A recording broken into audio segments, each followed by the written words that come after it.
All right, so today I'm here with Sarah, who's from Canada, and she is another female solo traveler who's here in India. And I was so excited to meet her and chat with her because I think we both have some similar experiences in that you were a little bit nervous before traveling here in India on your own. Definitely. You know, before you got here, I mean, what did you think? I think the number one question is that people ask me is like, is it safe? Is it safe as a woman? Like, were you worried about this before coming here? I was definitely really worried.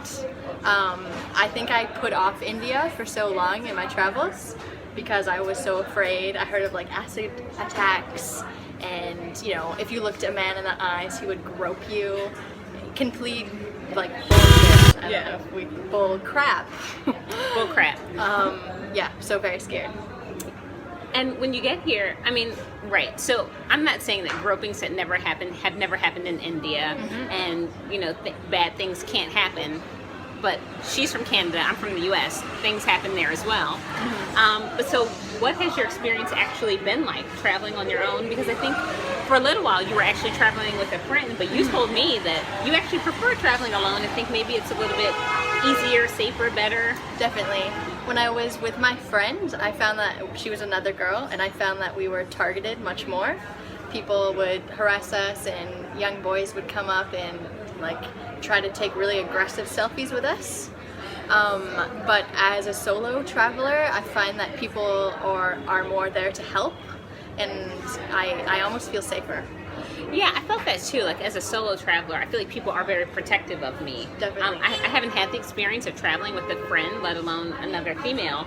But you know, when I'm on buses or in local places, even when I'm surrounded by men, the men are always helpful. Definitely. You know, but when you say that you and your friend get kind of groped or not groped, but they were kind of aggressively asking for selfies.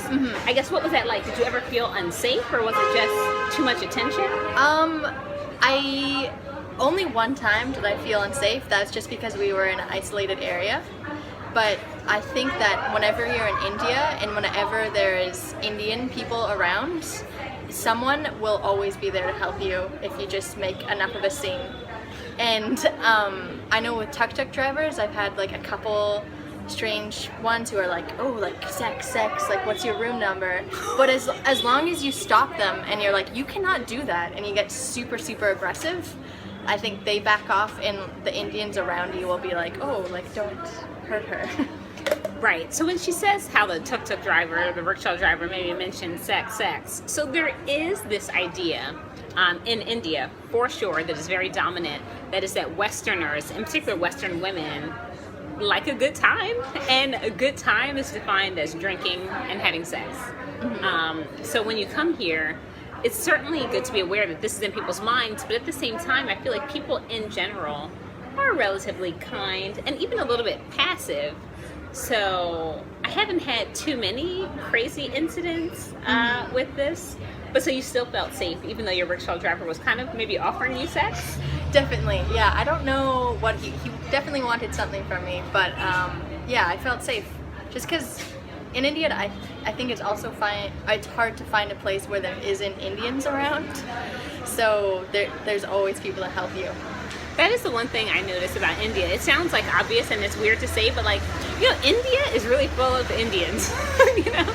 And that's also why I think, you know, people sometimes, I think when they talk about coming to India, they're really nervous or don't like the staring. You know, staring is another thing I think that comes up a lot, but it's because India is filled with Indians. Like, India is not filled with white people, with Black Americans, with Africans, with even Thai people. India is filled with Indians. So if you are not Indian and you come to India, you're going to stand out. It's definitely different. Now, have you had any issues with staring? Do you have a problem with that? I think it just becomes routine. So, like, people are gonna stare at you, and sometimes it looks like they don't have eyelids. It's like popped because they're so excited. Yeah, but, maybe. You know, like, maybe it's just me. I like the Indian staring. Okay. Okay, and here's why. Because when an Indian stares at you, what it also means is that you have permission to stare at them. I think people are forgetting the upside. So like every time, or a lot of times when they stare, I stare back. So I'm like, Oh wow, look at her sari. Oh wow, I wonder how she got it like that. Oh wow, check out those toe rings. Oh, does that mean she's married? I think it does. You know, there's like all these different things. I take it in. You know, now other times I just stare back because I'm curious as to what's going to happen. Like I will lock eyes and just not look away. And to be honest, you know, like usually they will at some point. But locking eyes with an Indian person and not looking away is also a dangerous proposition because you might not win that battle for sure. Right. I mean, yeah, like they're serious, they're hardcore. So, Yeah. But I think it's a fun time. Yeah. I think you need That's to a try good way this to look out. at Lock it. eyes, stare back. You know, like why not? Yeah. I think my favorite thing is to take a picture of them while they're staring. Because then you can show your friends what the staring is actually like. I don't know. That's I what like I do. that idea. But can you tell in the photo how like it's a hardcore stare? Definitely. Yeah. Okay, so this is something I'm going to start doing. I appreciate the tip. You're welcome. What about, is there anything else that you were worried about? I was also worried about the begging. Was that on your radar? Or not really? I think what's hard about India is that everyone wants something from you. So you have children coming up to you, you have mothers, shopkeepers, everyone wants something, and no one has enough to give.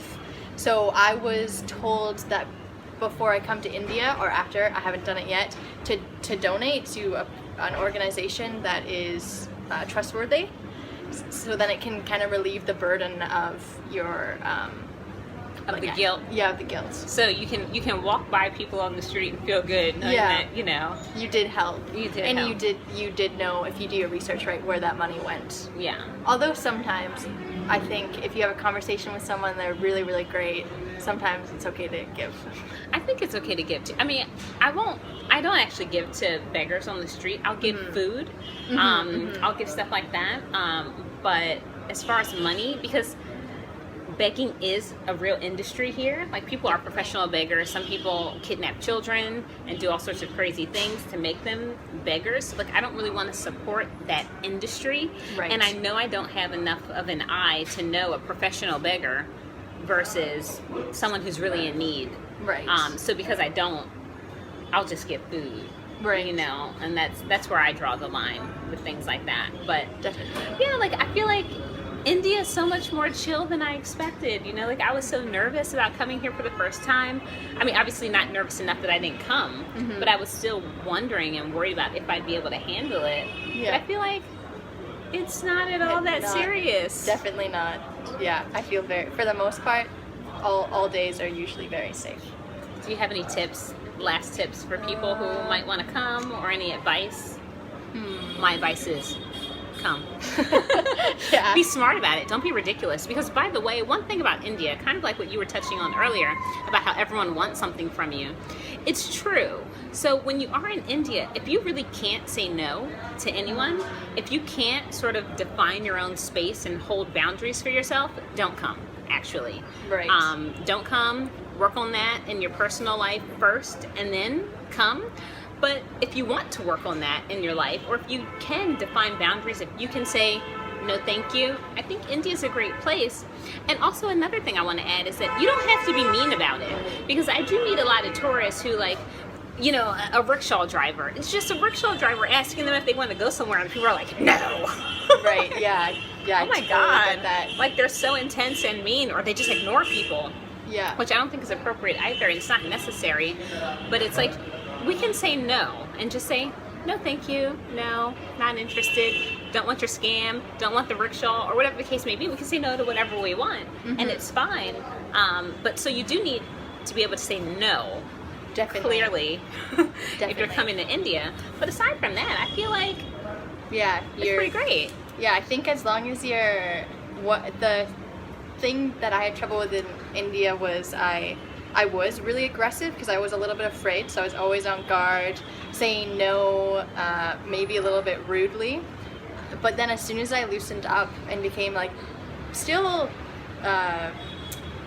direct but more open, I think kinder people came my way. So it's like that classic cliche of like, if your heart's open, you'll meet good people. Yeah. But I believe that.